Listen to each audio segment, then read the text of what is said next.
with thousands of and your request fill the air right now on WTWW.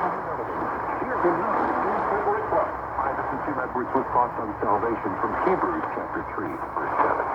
Wherefore, as the Holy Ghost saith, today, if ye will hear his voice, harden not your heart, as in the provocation, in the day of temptation, in the wilderness. Bringing the Jesus Christ to the people of Ukraine and all of Eastern Europe from the United States of America. This is the voice of freedom. WTWW.